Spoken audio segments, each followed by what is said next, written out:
Bismillahirrahmanirrahim. Assalamu alaikum, my dear students. This is me, Bilal Ahmad, and you are watching my YouTube channel All Purposes. Students हमने class 6 के general science course को start किया है। हमारी जो first video थी उसमें हमने सेलुलर ऑर्गेनाइजेशन के जो एमसीक्यूज थे और साथ साथ जो शॉर्ट क्वेश्चन थे वो हमने डिस्कस कर लिए थे।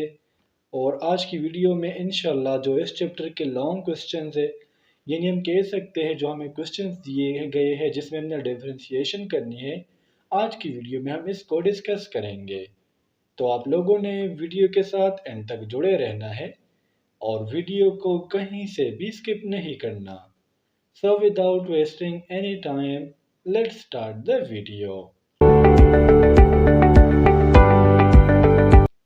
स्टूडेंट्स हमें जो फर्स्ट क्वेश्चन दिया गया है डिफरेंशिएशन सेक्शन में, वो है एनिमल और प्लांट सेल के दरमियान हमने डिफरेंशिएशन करनी है। हमने ये बताना है कि एनिमल और प्लांट सेल में क्या फ़र्क है। अगर हम एनिमल सेल को देखें, एनिमल सेल से मुराद हमारा सेल या किसी भी डॉग का सेल या किसी भी काऊ का सेल जब आप उठाओगे, so cell wall is absent in animal cell and plant cell की अगर हम बात करें, cell wall is present in plant cell. यानी सुन जो जानवरों का हलिया है और जो पौधों का हलिया है, इसमें जो मेन डिफरेंस है वो है सेल वॉल का। यानी एनिमल सेल में सेल वॉल नहीं है और प्लांट सेल में सेल वॉल है। प्लांट सेल में जो आउटर मोस्ट बाउंड्री है उसमें पहले नंबर पर आता है सेल वॉल, देन आता है सेल मेम्ब्रेन। जबकि अगर हम एनिमल्स की बात करें तो इसमें सिर्फ और सिर्फ बाहर जो बाउंड्री है वो है सेल मेम्ब्रेन, जबकि सेल वॉल यहाँ पर एब्सेंट है। सेकंड पॉइंट है न्यूक्लियस का। It is located almost in the centre of animal cell. यानी स्टूडेंट्स जो न्यूक्लियस है जो सेल के तमाम एक्टिविटी को कंट्रोल करता है, वो एनिमल के सेल में सेंटर में प्रेजेंट होता है। जबकि अगर हम प्लांट सेल की बात करें, न्यूक्लियस की, and plant cell a large vacuole pushes nucleus to one side of cell। Since plants में जो है एक बड़ा वैक्यूल होता है सेल के सेंटर में, जिसकी वजह से जो सेल का न्यूक्लियस होता है वो साइड पर प्रेजेंट होता है। लेट सपोज आपने कहा कि हमारे पास प्लांट का सेल है, तो इसके सेंटर में होता है एक बड़ा वैक्यूल, जिसकी वजह से जो सेल का न्यूक्लियस है वो साइड पर प्रेजेंट होता है। जबकि अगर हम एनिमल की बात करें तो एनिमल के अगर होलिए की हम डायग्राम ड्रा करें, सपोज करें कि एनिमल का सेल है, तो इनका जो न्यूक्लियस होता है वो बिल्कुल सेंटर में प्रेजेंट होता है। सेकंड जो हमारा क्वेश्चन है वो है, हमने डिफ्रेंशिएशन बताना है, तफरीक बताना है साइटोप्लाज्म और न्यूक्लियोप्लाज्म के दरमियान। अगर हम साइटोप्लाज्म की बात करें, the content of the cell covered by membrane is called cytoplasm. Students हम किसी भी सेल को जब लेते हैं तो उसके बाहर प्रेजेंट होती है सेल मेम्ब्रेन, यानी हम कह सकते हैं सेल का पर्दा। तो सेल के अंदर जो विस्कस मटेरियल होता है, जो फ्लूइड मटेरियल होता है न्यूक्लियर मेम्ब्रेन तक, इसे हम कहते हैं साइटोप्लाज्म। और अगर हम न्यूक्लियोप्लाज्म की बात करें, the material inside the nucleus is called nucleoplasm. So let's suppose करें कि आपके पास एक सेल है और इसके अंदर ये है न्यूक्लियस। तो इस सेल मेम्ब्रेन से लेके यहाँ तक के जो हिस्सा है इसको हम कहते हैं साइटोप्लाज्म। और न्यूक्लियस के अंदर ये जो थोड़ी सी जगह है इसको हम कहते हैं न्यूक्लियोप्लाज्म। यानी सेल मेम्ब्रेन के अंदर जो जगह आती है न्यूक्लियर मेम्ब्रेन तक, इसे हम साइटोप्लाज्म कहेंगे। जबकि न्यूक्लियर मेम्ब्रेन के इनसाइड जो मटेरियल प्रेजेंट होता है इसको हम कहते हैं न्यूक्लियोप्लाज्म। सेकंड जो डिफरेंस है वो है, it is a semi-viscous material that mainly consists of water, salts and protein etc। यानी इसमें जो साइटोप्लाज्म है ये सेमी विस्कस है, यानी ये फुल लिक्विड नहीं है। जिसमें क्या क्या प्रेजेंट होता है, इसमें वाटर प्रेजेंट होगा, इसमें साल्ट प्रेजेंट होंगे और प्रोटीन प्रेजेंट होंगे। इसके अलावा कार्बोहाइड्रेट्स, लिपिड सब कुछ सेल के अंदर प्रेजेंट होता है। Most of the cell function take place in cytoplasm. यानी सेल का जो ज़्यादातर फंक्शन होता है वो साइटोप्लाज्म में किया जाता है, क्योंकि साइटोप्लाज्म में माइटोकॉन्ड्रिया भी है जहाँ पर रेस्पिरेशन होगा, साइटोप्लाज्म में क्लोरोप्लास्ट भी है जहाँ पर क्या होगा, फोटोसिंथेसिस होगा। दूसरी साइड पे अगर हम न्यूक्लियोप्लाज्म की बात करें, nucleoplasm contain thread like structure called chromosome, जबकि न्यूक्लियोप्लाज्म में सिर्फ और सिर्फ थ्रेड लाइक स्ट्रक्चर्स होते हैं जिसे हम क्रोमोसोम कहते हैं। और क्रोमोसोम किस चीज़ से मिलकर बना होता है? क्रोमोसोम मिलकर बना होता है DNA plus histone proteins. Third question है, जाइलम और फ्लोएम के दरमियान क्या फ़र्क है, यानी differentiate between xylem and phloem. अगर हम जाइलम की बात करें, xylem cells form xylem tissue, यानी स्टूडेंट्स आप लोगों को पता है जब टिश्यू बनता है तो उसमें कॉम्बिनेशन ऑफ सेल होता है। तो जाइलम हमारे पास एक टिश्यू है और जाइलम जिस सेल से मिलकर हमारे पास बना है उन सेल्स को हम नाम देते हैं जाइलम सेल्स का। जबकि अगर हम फ्लोएम की बात करें, phloem cells form the phloem tissue, यानी फ्लोएम सेल्स आपस में कंबाइन होंगे फ्लोएम टिश्यू बनाएंगे और जाइलम सेल्स आपस में कंबाइन होकर जाइलम टिश्यू बनाएंगे।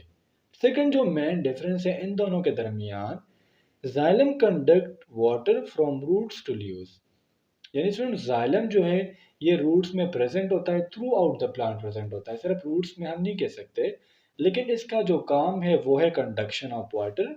जबकि अगर हम फ्लोएम की बात करें, phloem tissue transports food from leaves to other parts of plants. Students आप लोगों को पता है कि फोटोसिंथेसिस लीव्स में परफॉर्म होती है और लीव्स में फूड बनता है जिसे हम ग्लूकोज कहते हैं। तो ये ग्लूकोज तमाम प्लांट बॉडी पार्ट्स को पहुंचाना किसका काम है? फ्लोएम का काम है।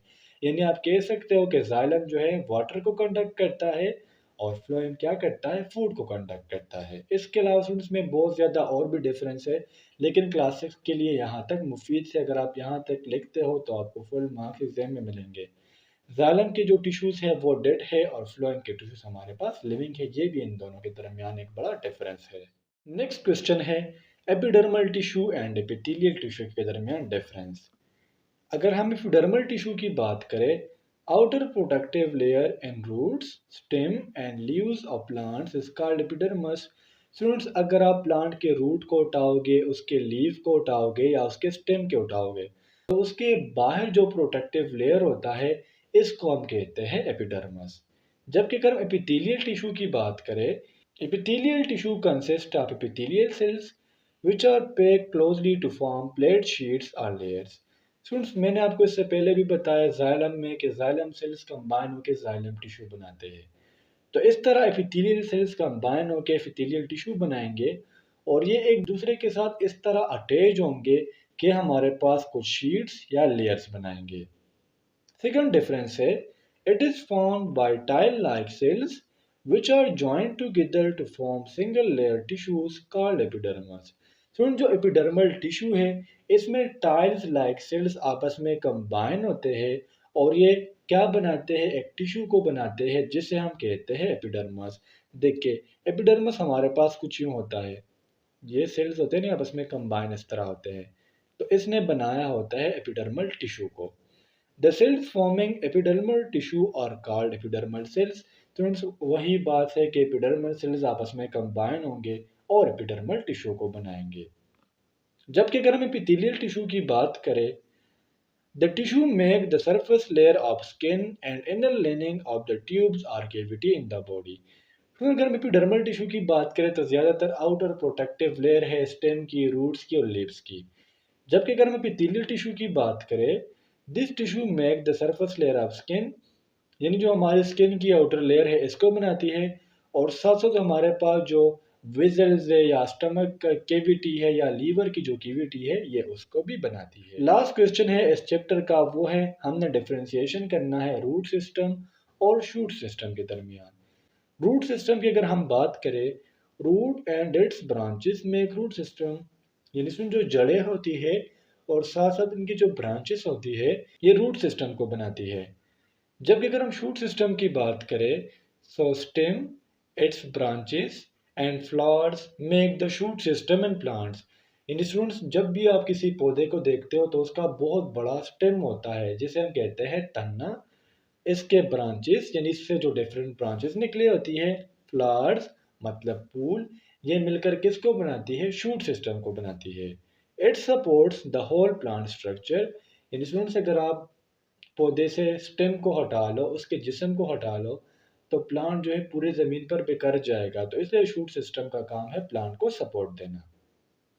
सेकंड डिफरेंस है इन दोनों के दरमियान, and plants which absorb water and nutrient from the soil.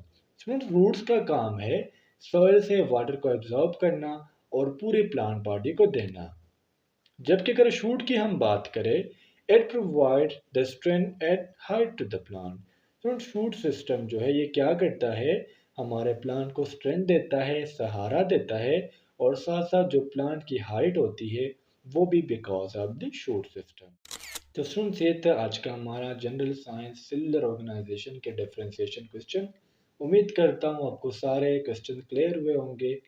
अगर आपको कोई कन्फ्यूजन हो, कोई डाउट हो, तो मुझसे कमेंट सेक्शन में पूछ सकते हो, या आप मेरे साथ मेरे व्हाट्सएप नंबर पर रब्ता कर सकते हो।